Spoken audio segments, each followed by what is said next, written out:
Why is loneliness immensely important for inner growth? Yes, unfortunately, it really is. I'm going to start off with a phrase I got from a book many years ago. It is in aloneness when we are surrounded by all there is. And I think this is why it is so immensely important for our inner growth. Just like the picture we are seeing in front of us. Look at the lake. Earth is very much like this. And we are the reflections in the lake. We here on earth are not the true us. We are simply a reflection of the true us. And because the true us focuses on this reflection so much, it gives it life. But because we are living at a time in our evolution where we will now find out the true us and connect with this true us, because this lake where all the reflections are playing in is becoming very important due to the lessons that we are giving our true us. So our true us wants to make this lake real. But in order to do this, it first has to show us that we are just their reflection. We are not real.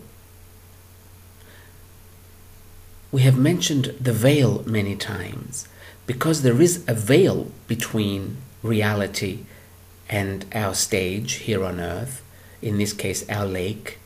We cannot automatically see that we are just a reflection. So our true self is trying to show us through this veil more of who we really are. It's not something that can be done in one instance because we are actually information. So if the reflection has access to all our information in 1 second, it would simply blow up. We would blow up. Our bodies could not take this much information at once. So it's happening little by little. But it can never happen when we are always surrounded by friends or family. It just cannot. Because when we are always surrounded by friends or family, in the majority of cases, not always, but in the majority of cases, we feel very good. And it is natural that when we feel good, why look for something else? Why look in? Why ask, who am I? I wonder who I am. Why ask this question when everybody tells you who you are? They say, look, I like you. And that is enough for us. So our soul is now guiding us, is guiding more and more of us into loneliness or aloneness. I don't call it lonely. I have only felt lonely twice in my life. But I am always alone, or at least most of the time. So I call it aloneness. I think a lot of people feel lonely because they cannot separate aloneness from loneliness. And they probably feel lonely more than they would have if they could separate the two. Just because you are alone does not automatically make you lonely. If you can separate these two, you might feel less lonely. Where was I? Now I lost the connection. Give me 1 second, guys. Damn it. 1 second, sorry.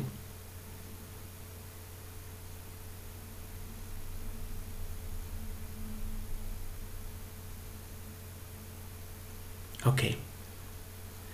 As your soul guides you towards being alone, turn off the TV, the laptop, the iPhone. There's nothing wrong with them, but if we do this, we will get out of the situation of aloneness much faster. So turn these electronic devices off, the music, and sit down. Make yourself a nice cup of coffee or tea or hot chocolate or whatever you like drinking, preferably not eating at this moment, and sit down in a nice comfortable place that you like and ask yourself questions like this. How does this drink make me feel? Why is it I like this drink?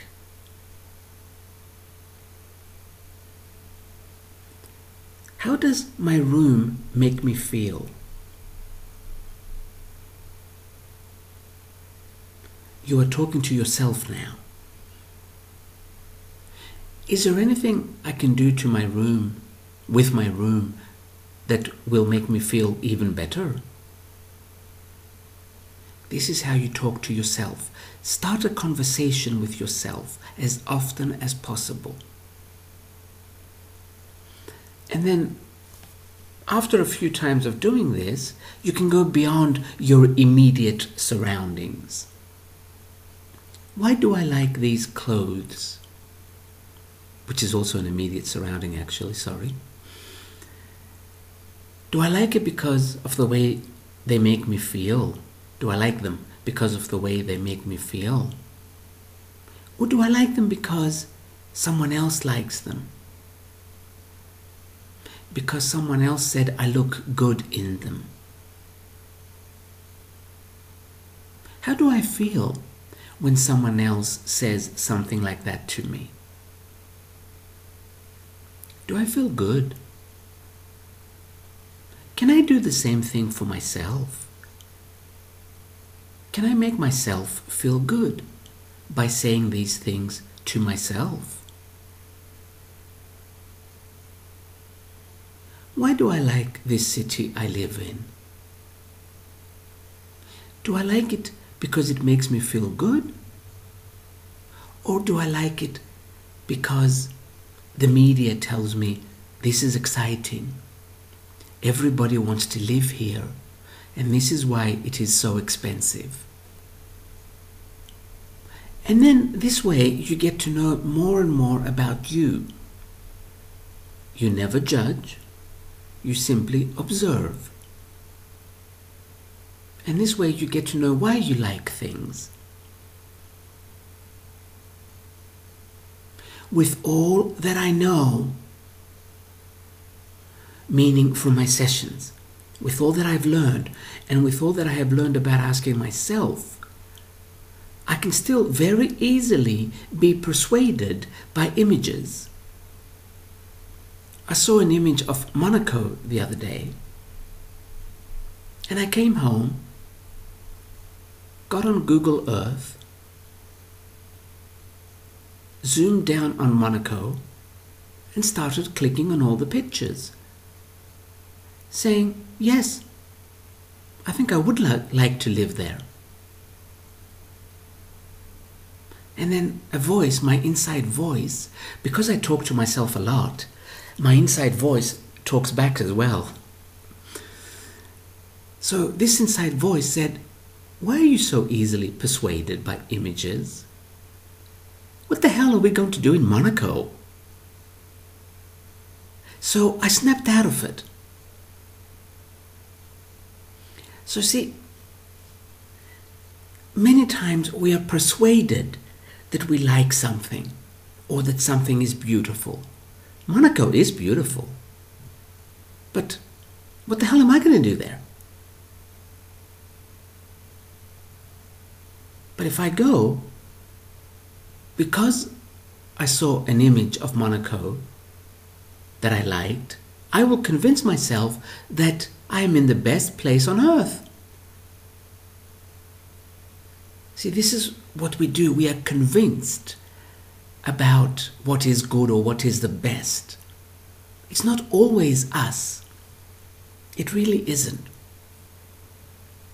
If you want to find more and more of you, as an author wrote a long time ago,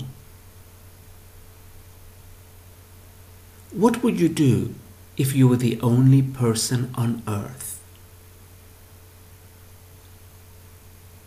In order to become truly happy, you need to become this person.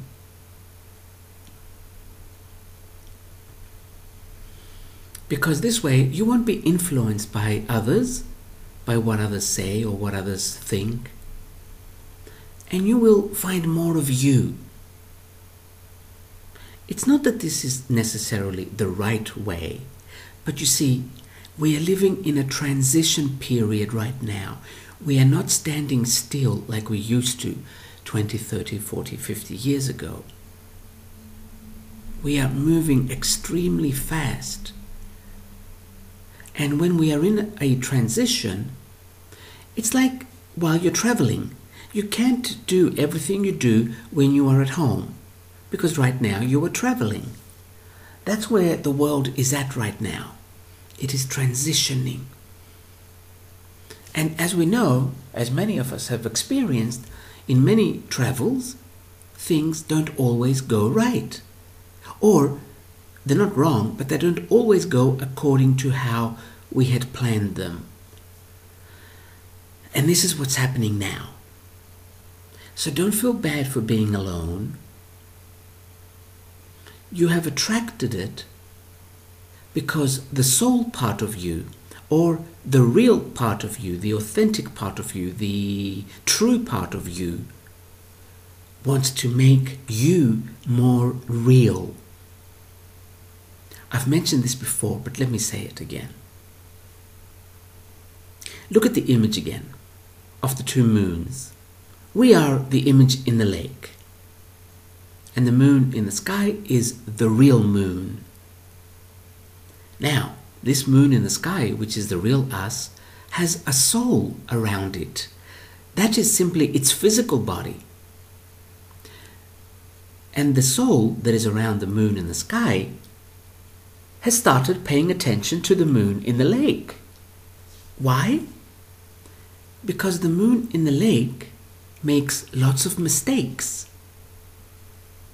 And it has sent back a lot of growth back to the soul due to its mistakes. And this has made the soul say to the real us, hey, take that seriously, because I'm learning more from that than I am from you.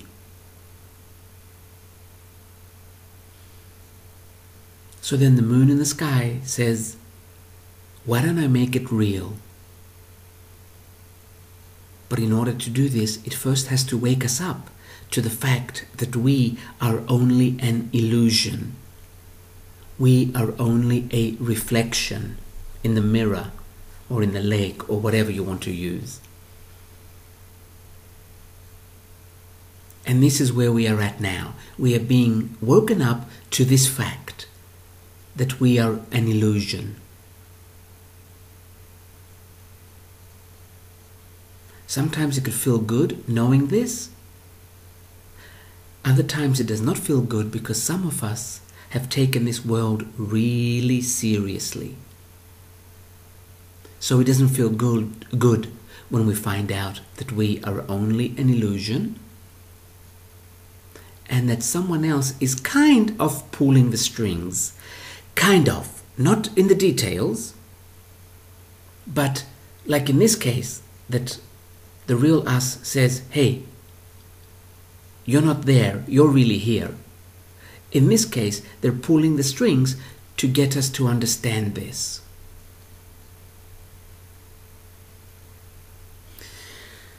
So this is why loneliness is so immensely important for our inner growth. Simply because if we were not alone, we would not look in.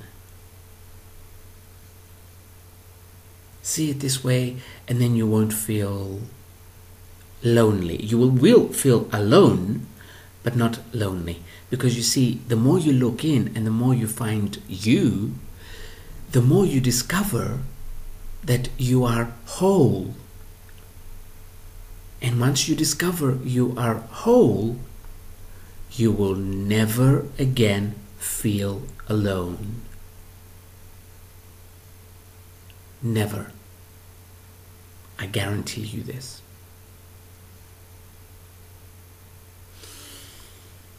Now, I don't know why, but I'm going to say about the 2 moments that I felt alone. There were very short periods. I was living in Zurich, Switzerland, one of the most beautiful cities in the world. But for the first time in my life, I actually lived in a suburb rather than in the center of the city. And I have a feeling this is why I felt alone. Because when you're in the center of the city, the minute you leave your front door, there are always people there, walking about on their own, and they will say something. As for in the suburb, people get into their cars, they drive everywhere, so there's no one really to talk to, unless you are just like them, meaning unless you have one of those fake perfect families with a dog, 2 cars. If I had one of those lives, I probably would have talked to those people. But since I did not have one of those lives, we had nothing in common, nothing to talk about. And during my 4.5 months in Zurich, I remember 2 particular days, I said to myself, so this is what loneliness must feel like. So now this is me talking, I'm not channeling, okay? I would say if you live in the suburbs and you feel alone, it might also be because you're in the suburbs. So unless you really, really, really, really like the suburbs, move to the city. Again, this was me talking, I'm not channeling. Okay, this was my never mind, bye.